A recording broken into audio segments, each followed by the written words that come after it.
Hello. Hello, Let's sir. start. Let me share. Any question from the previous week, from previous chapters?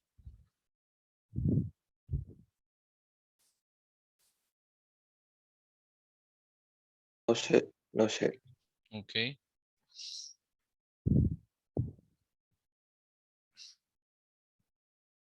Okay, we start this week with free vibration with column damping and static damping and stability of systems. In this week, we try to cover these three topics. First of all, we continue a single degree of freedom with column damping. As you know, in a single degree of freedom system, we will have an equation from order 2. The governing equations for the motion is an ODE from order 2. And here in this system, we don't have viscous damping, as you can see. And only we will have the friction between the mass M and the surface. So we can extract the equation of motion for this system. And for this purpose, you can plot the free body diagram. And if you plot the free body diagram for this system, we will have one force. For example, when this mass is going to the right hand side, we will have a force due to this spring. We have the friction force between the surface. When it's moving to the right, the friction force will be to the left, which is equal to mu times by n, and n is the normal reactions between the mass m and the surface.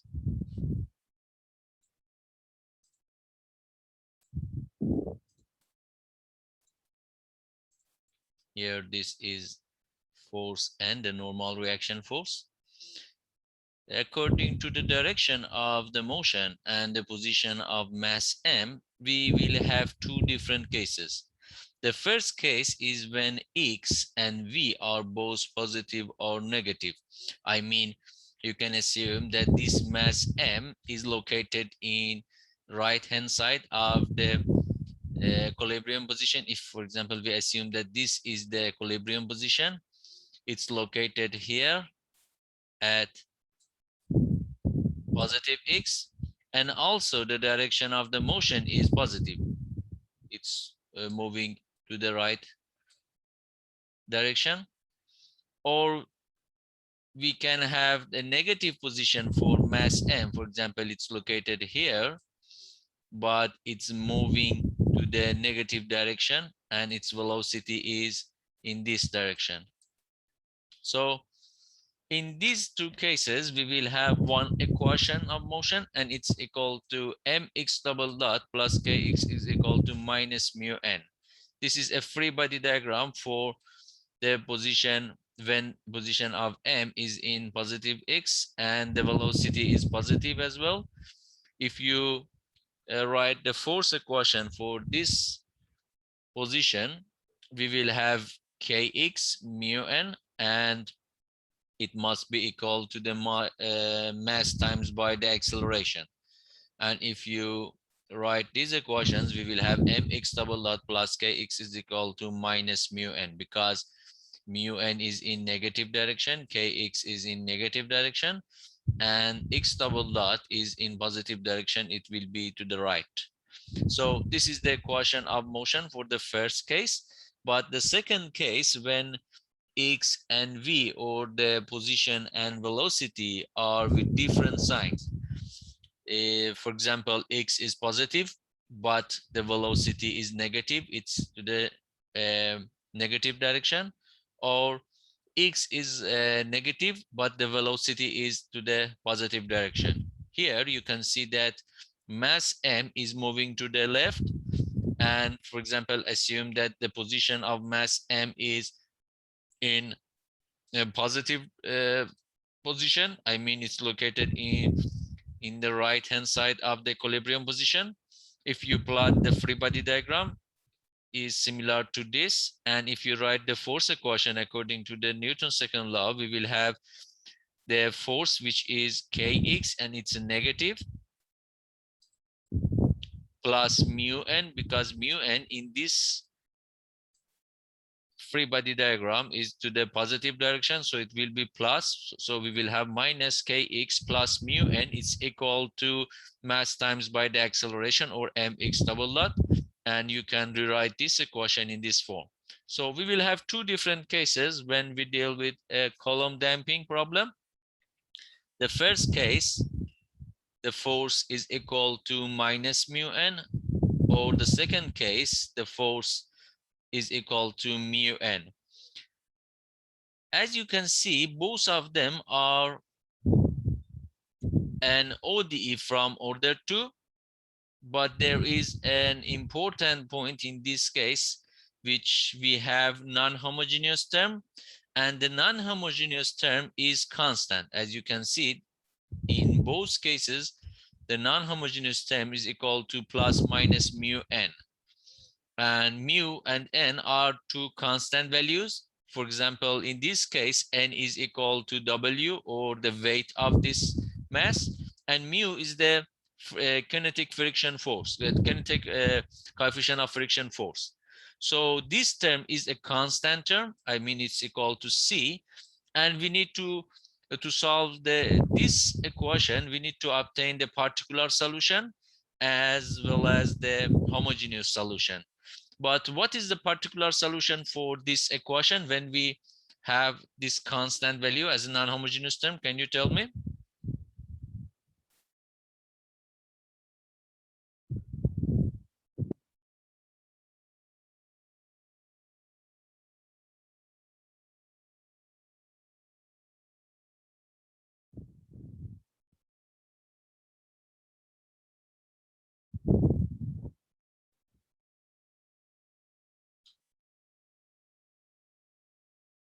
When we have a constant non-homogeneous term, what is the particular solution?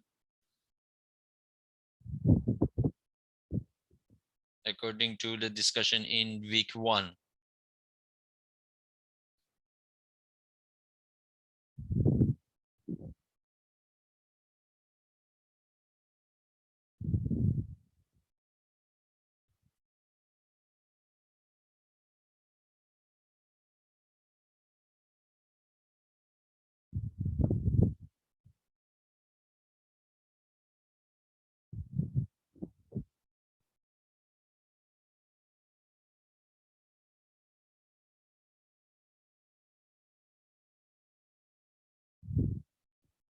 Any idea?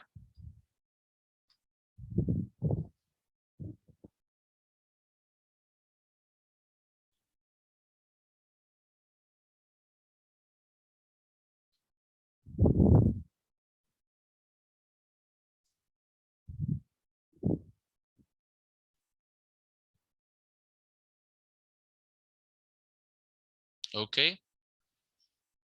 So again, I should review to the ODEs and the solution for the ODEs. When we have a constant non-homogeneous term in the ODE equation, the particular solution is equal to a constant value. I mean, if you want to find, for example, for this one, if you want to find a particular solution, which we call it, for example, XP, let me use another, don't know what's the problem with PowerPoint. Okay, so in this case, when you want to find a particular response, which we call it, for example, XP, it's equal to a constant value, for example, C.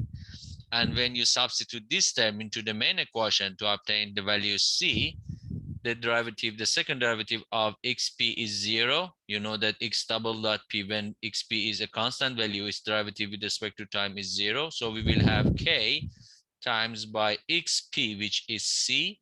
It's equal to minus mu n. And from here, you can conclude that C is equal to minus mu n divided by k. So this is the particular solution for xp, and the homogeneous solution can be easily obtained from the characteristic equation. I mean, you need to obtain the characteristic equation, which is m alpha squared plus k, it's equal to 0, and then you can solve and find alpha 1 and alpha 2, and then the homogeneous solution is equal to c1 exponential alpha 1t plus c2 exponential alpha 2t. So the solution for the homogeneous part is the same as previous section, but here in a particular solution you need to obtain a constant value for your particular solution, and you substitute into the main equation. As you can see, it's equal to minus mu n divided by k. Or for this equation, the second equation, the xp or the particular solution is equal to positive mu n divided by k. Okay, so we will have a particular solution and homogeneous solution similar to the previous section for system with viscous damping or system undamped systems.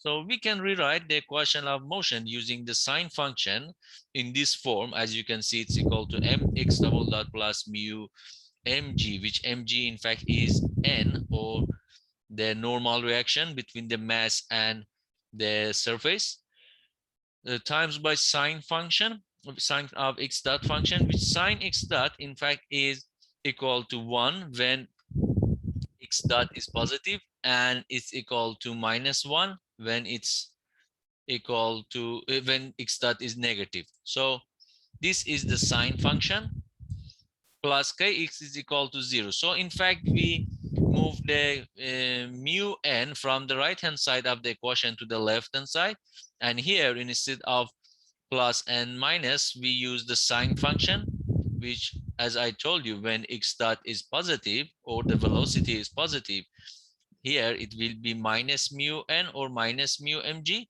and when x dot is negative it will be when x dot is positive it's plus mu n, and when x dot is negative it will be minus mu n or minus mu mg. So we can rewrite the equation in this general form, and this is a general equation for column damping. But to solve this equation we need to find the sine function for each half cycle.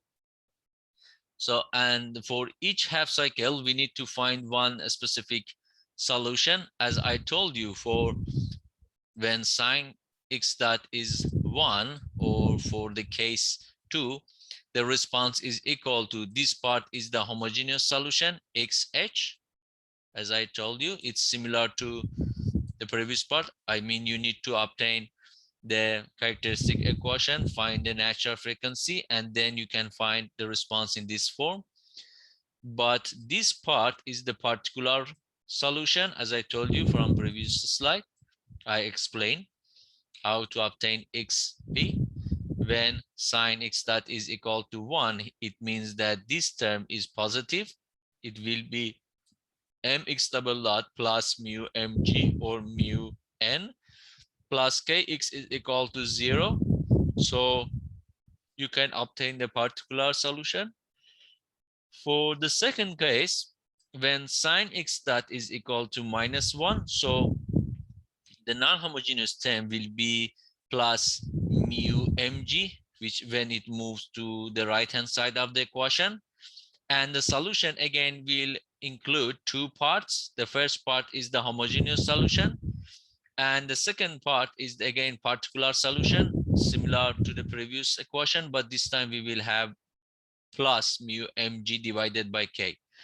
And also you should mention that the coefficient, the constant coefficient in the homogeneous response, here we have A1 and A2 are different from A3 and A4 because the initial conditions are different. So the general form of the homogeneous solution for each half cycle is the same, but the constant coefficients, which are called here, for example, A1 and A2 for the first half and A3 and A4 for the second half, they are different because the initial conditions are different. Now let's assume we want to solve one specific case with this initial condition. Initial condition x at t is equal to 0 is x naught, and v, or the velocity at t is equal to 0 is 0. What does it mean? It means that we have a system. For example, assume here we have a system of mass and a spring. For example, this is the spring and this is the mass m.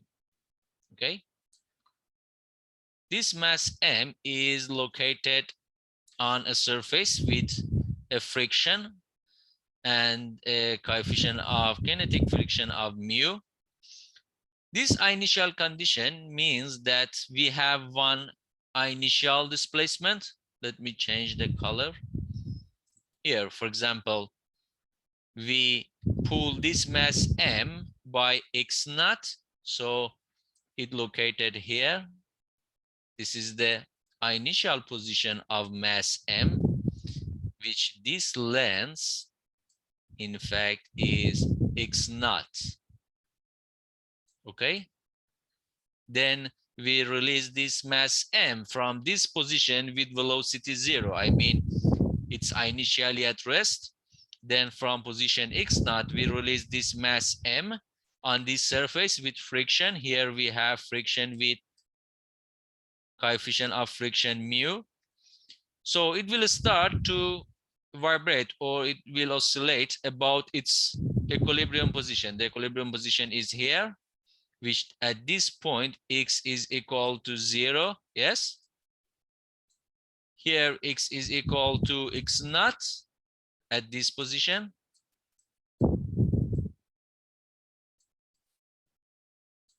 Okay, so we need to find the response for first half cycle. As I told you, your equation is only valid for one half cycle. I mean, when you release from position x is equal to x naught, it will start to moving to the left side. I mean, this mass m will start to the left side and its velocity will be negative.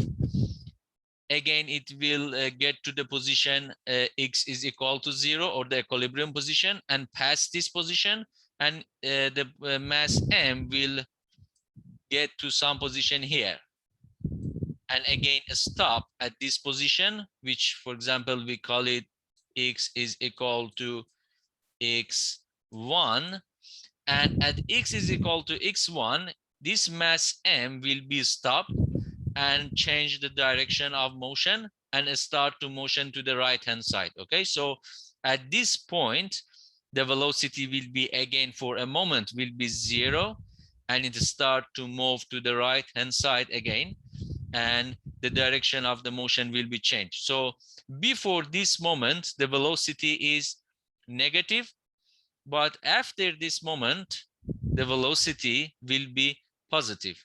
So we can start to solve this equation according to the sine function. We need to use the second term here. I mean, we need to use this solution. So we use the initial condition for this term, for this response. At t is equal to 0, x is equal to x naught, and the velocity at t is equal to 0. So we use this initial condition. When you substitute t is equal to 0 for x, we will have a3 times by cosine 0 plus a4 times by sine 0 plus this term mu mg divided by k, or mu n divided by k, is equal to x naught. So sine 0 is 0 and cosine 0 is 1. So we will have a3 plus mu n divided by k is equal to x naught, or a3 is equal to x naught minus mu n divided by k. And by using the second initial condition, this term x dot at t is equal to 0 is 0. When you calculate the derivative of xt with respect to time, you can obtain that a4 is equal to 0. It means that when you calculate the derivative of xt, we will have minus omega n a3 times by sine omega nt plus a4 times by omega n cosine omega nt, and the derivative of this term, which is a constant value, is 0. So we will have a3 or minus a3 omega n sine t plus a4 omega n cosine omega nt. When substitute t is equal to 0, the first term, which is coefficient of sine t, because t is 0, so sine is 0. But the second term, a4 times by cosine 0, is 1. So it will be a4 times by omega, and it must be equal to 0 from this term. So a4 is equal to 0. Okay, so these two constant coefficients are obtained, and this is the response for the first half cycle. I mean, when the mass m is moving to the left, and the force, the reaction force, the friction force, sorry, the friction force is to the right. But at point x is equal to x1, at this point, when the direction of the motion will be changed, this mass start to move to the right, and this time we need to use a new solution, which is this equation. But this time we need some new initial condition. For extracting the new initial condition, we need to use the solution of previous half cycle. I mean, use this xt. Okay, because this response valid only from position x is equal to x naught to x is equal to x1, and after x is equal to x1, or for example, if we start here, if we call it, for example, let me change the color here. For example, if we assume this is t0 or 0, this is t1. This response xt is the response of the motion from t0 to t1. After t1, we need to use the second solution, which is this term, because the direction of the friction force has been changed. And after t1, we use this response, but we need some new initial condition. The initial condition at t1 will be obtained from the xt here, this xt. So we can substitute when t is equal to t1, you can obtain the the initial condition for the second equation. If we call it, for example, x sub 2, for x sub 2, you can use, if we call it x sub 1, you can use the response of x sub 1. So how we can obtain t1? This is the period divided by 2. Here you can see this is in fact t1, and it's equal to the period divided by 2, or pi divided by omega n. So if you substitute t is equal to pi divided by omega n into xt1, this term, you can obtain the initial displacement for the second half of your motion. And if you substitute t is equal to pi divided by omega n in x dot, you can extract the initial velocity for your second half. Okay, so we use this information, we can find x at t is equal to 0. In fact, this is the initial condition for the second half of the motion. So we substitute t is equal to pi omega n. If you substitute t is equal to pi divided by omega n here, we will have cosine of pi, which is equal to -1, and here we will have minus x naught plus mu n divided by k plus mu n divided by k. So this is the initial displacement. Okay, and the initial velocity will be obtained from the derivative of this term. You mean you need to find the derivative of xt, which is equal to this parenthesis, this term, multiplied by omega n multiplied by minus sine omega nt, and the second part, which is a constant value, it's equal to 0. And then you can substitute t is equal to 0. So we will have minus A3 times by omega and times by sine 0, and it's equal to 0. So the velocity, again, as you can see, it's equal to 0. As I told you, at T1, the velocity for a moment at this point is equal to 0. So the initial velocity and initial displacement for the second half is these two terms. And then if you substitute, you can find A1 and A2 from the initial condition. A1 is equal to x naught minus 3 mu n divided by k, and A2 is similar to the previous solution, is equal to 0 because the initial velocity is 0. Okay, clear? Any question?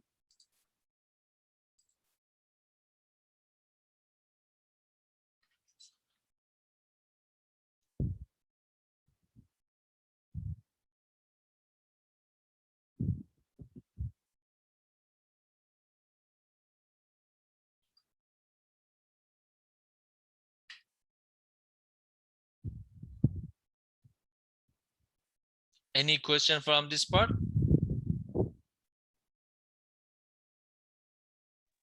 No, sir. Okay, so again, I mentioned that according to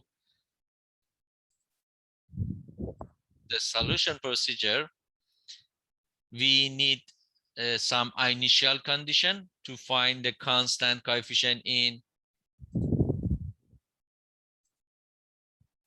We need to find, we need some initial condition to find these constant coefficients.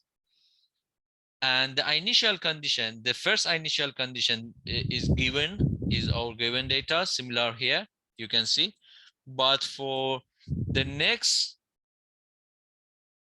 part of the solution, we need the solution of previous half cycle to find the initial condition for the next half cycle. Okay, so the first solution is used to extract the initial condition for the second solution. Okay, as I did here. So if you plot the response, it will be something like this according to the numerical value for x naught and for mu n and other parameters. But it will have a general form, something like this. As you can see, with the start from x naught, which is our initial displacement, and the initial velocity, which is this the derivative of x with respect to time at this point. It will start from here, and after one complete cycle at this point here, you can see this is a complete cycle. The amplitude is decreased by 4 times by mu n divided by k.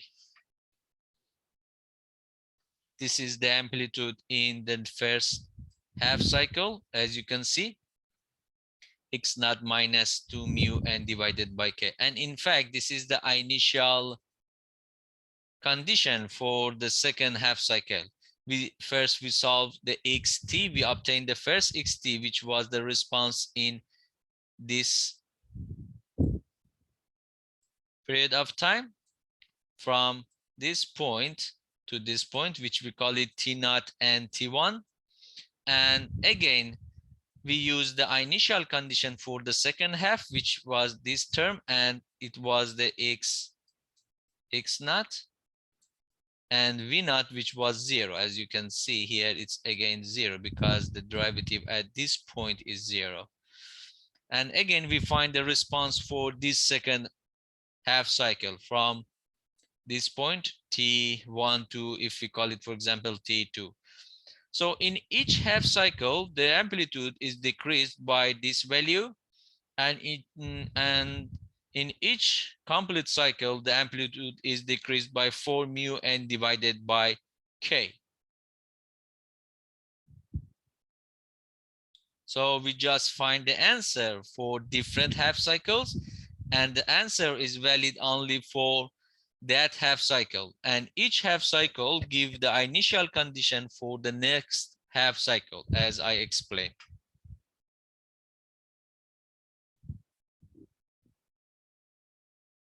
So The vibrating motion will continue until the motion stops, and from this equation we can find out that when this motion will be stopped. It means when the force in the spring is less than the force in the friction force. Here you can see K times by X is the force in the spring, and mu times by N, which is the friction force. So when the force in the spring is less than or equal to the friction force, the motion or the vibrating motion will be stopped and the amplitude will be remain at this xn. We can obtain the number of the half cycles that elapse before the motion ceases from this term here, from this equation. If we call it r, which r is the number of the half cycles, x naught is the initial displacement or initial condition, mu is the coefficient of kinetic friction force, and n is the normal reactions, and k is the stiffness of the spring. So from this equation you can obtain the number of the half cycles which you will have during your vibrating motion. And as I told you, the amplitude is reduced by an amount of mu, 4 times by mu and divided by k in one complete cycle.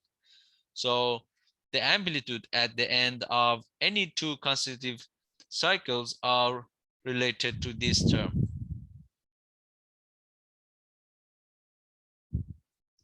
We can extract some characteristics for the vibrating motion with column damping, and if we compare it with a viscous damping, we can extract some conclusions. The first one, the equation of motion when we have column damping is nonlinear. As you know, the sine function is a nonlinear function, and you see that to solve this nonlinear equation, we divided the equation into different half cycles, and for each half cycle we find a specific solution. So the equation of motion in column damping is nonlinear, and we only can find a linear equation for each half cycle and find the response for each half cycle. But when we deal with a viscous damping, we deal with a linear. Of course, when the damping is linear, the equation of motion is a linear equation, and we can easily find the response for all of the times. The natural frequency is unchanged. Here in column damping, you see that the response, when we write this response, it was equal to A1, for example, cosine omega nt, and omega n is the natural frequency of your system. So the natural frequency will be remain the same. But when we have a system with viscous damping, if you remember, we find a damped frequency or a frequency for the damped system, which we call that omega d, and omega d was equal to omega n times by square root of 1 minus psi squared, and psi was the damping ratio. So in column damping, the frequency, the natural frequency will be remain the same, but in viscous damping systems, the natural frequency will decrease. The motion is periodic, but in viscous damping, in two different cases, we had unvibrating motion. If you remember again, when psi was more than 1, and when we have over damped motion or critically damping motion, when psi is equal to 1, we don't have periodic motion or we don't have oscillating motion. But here in column damping, we always have a periodic or we have a oscillating motion. The amplitude reduces linearly in column damping, but in viscous damping, the amplitude decreased exponentially. and we found that logarithmic decrement. If you remember that we found delta, which was the logarithmic decrement, and the amplitude of the response in the viscous damping systems decreased exponentially. But here you can see that the amplitude decreased linearly by 4 mu n divided by k in each complete cycle. Okay, we continue with one example. We have a block placed on a rough surface, is attached to a spring, and is given an initial displacement of 10 centimeters from its equilibrium position after 5 cycles of oscillation in 2 seconds. So from this term, we can find the period. We know that in 2 seconds, we have 5 cycles. So the period is easily obtained from 2 divided by 5, and it's equal to 0.4, I think. The final position of the block is found to be 1 centimeter. Its equilibrium from its equilibrium position. Find the coefficient of friction between the surface and the block. So as I told you, you can obtain the period. It's equal to 2 divided by 5 because in 2 seconds we have 5 complete cycles. So this is the period. From here we can find the natural frequency omega, and it's equal to 2 pi divided by the period, and it's equal to 15.7. So from here we can conclude that K divided by M, or the stiffness divided by mass, is equal to this term, 246. The next step, we need to use the relation for the column damping. In each cycle, the amplitude reduces by 4 mu n, or 4 mu mg divided by K. So we can substitute. We have 5 cycles. So 5 times by 4 mu n divided by K, it's equal to 9 centimeters, because during these 5 cycles, the amplitude decreased by 9. The initial displacement was 10, and the final position is 1 centimeter. So the amplitude is decreased by 9 centimeter. So 5 times by 4 mu mgk is equal to 9 centimeter. It means in 5 cycles, displacement is decreased by 9. And here you can substitute. We want to find mu. So mu will be extracted from this equation, is equal to 0.09 times by k divided by 20 mg. And we know that k divided by m is equal to this value. So we can substitute here and obtain that mu is equal to 0.11. Okay, any question from this example? Because our time is almost finished. If you don't have any question, we can wrap up this session.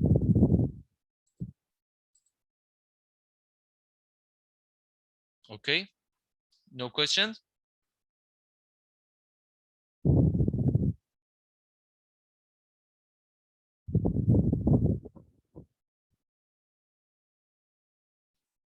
Okay, thank you. And we continue on Wednesday. Thank you.